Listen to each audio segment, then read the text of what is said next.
Ciência no rádio. Fenômenos no ar. MEC-AM em parceria com o Observatório Nacional. Ao completar um ano de parceria entre a MEC-AM e o Observatório Nacional, podemos dizer que comemoramos em grande estilo, né? Porque é falar de uma descoberta científica impactante da última semana de setembro, anunciada na última semana de setembro. Água em uma lua, água em um satélite natural de um planeta do nosso sistema solar. Então, é super relevante a descoberta em Europa, o distante satélite de Júpiter, que pode comprovar as condições para a existência de vida humana fora da Terra. Gustavo Melo, professor do Observatório do Valongo da Universidade Federal do Rio de Janeiro, foi o entrevistado sugerido pelo pessoal do Observatório Nacional para falar com a gente. Professor Gustavo, muito obrigado pela gentileza e bom dia. Bom dia a todos os ouvintes, é um prazer estar com vocês. O que significa para a ciência, para a humanidade, essa descoberta? A descoberta de água sempre é relevante do ponto de vista da busca de vida, porque todas as formas de vida que nós conhecemos na Terra precisam de água. De modo que nós consideramos que a água é a substância mais relevante e que normalmente vai ser a que a gente vai procurar para tentar obter evidência de condições favoráveis à vida. Essas condições favoráveis à vida, elas necessariamente acontecem quando existe? Isso é uma curiosidade que muita gente tem. Quando existe água, quando existem sinais de água ou de algo próximo do ponto de vista da composição química da água, ou não necessariamente? Excelente pergunta. Não necessariamente. Essa é considerada a fórmula básica que nós utilizamos quando pensamos em procurar vida em outros lugares do sistema solar ou mesmo fora do sistema solar.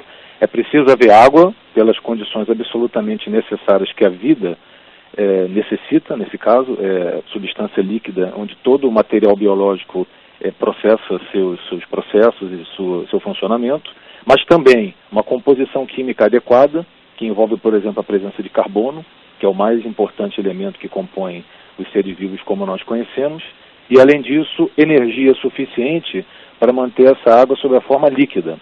Obviamente que essas três condições são atendidas no planeta Terra, mas, por exemplo, Marte, que é um planeta bem explorado e semelhante à Terra, nós sabemos que possui água, mas não possui a temperatura nas condições suficientes para ela ser líquida, por isso não é considerado habitável.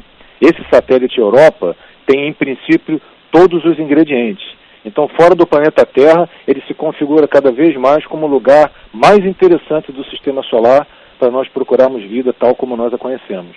Pois é, porque, e daí a pergunta que eu resolvi fazer para o senhor, porque realmente muita gente, tem água, mas se a temperatura não for adequada à vida, não adianta nada, porque não vai acontecer. Agora, vamos falar um pouquinho também sobre o que pode ser feito daqui para frente, ou seja, que novos passos a ciência e principalmente as áreas científicas dos países mais desenvolvidos, que têm mais recursos financeiros para tal, podem fazer para explorar outros detalhes, outras informações sobre essa descoberta da Lua Europa? Na verdade, já existem planos. Foi a missão Voyager dos anos 70 que mostrou pela primeira vez evidência, pelas fotografias do satélite Europa, mostrando uma grande quantidade de gelo na superfície.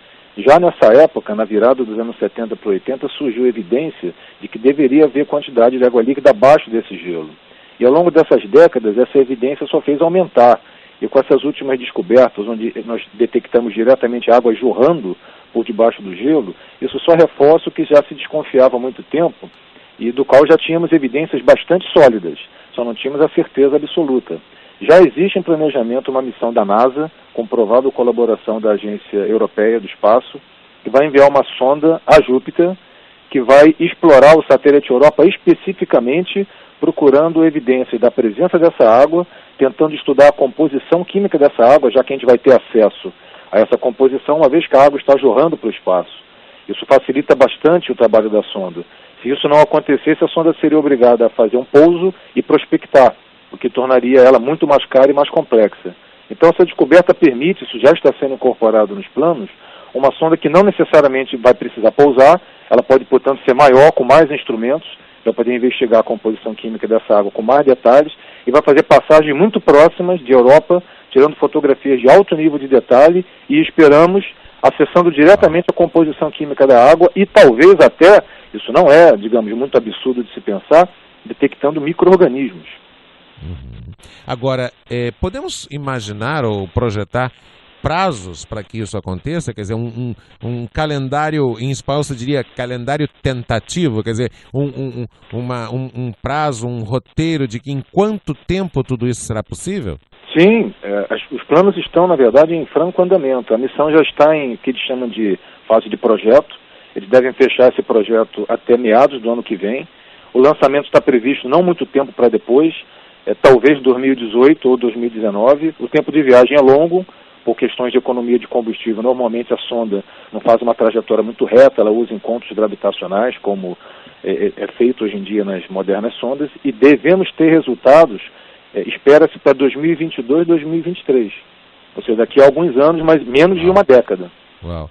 E aí sim ter clareza, ter mais consistência ainda sobre a possibilidade até mesmo de uma exploração presencial. Já pensou? Quer dizer, o ouvinte pode dizer, Marco Aurélio está viajando e tal, mas uma exploração presencial, né, como foi a experiência do Homem à Lua, a nossa Lua aqui, né,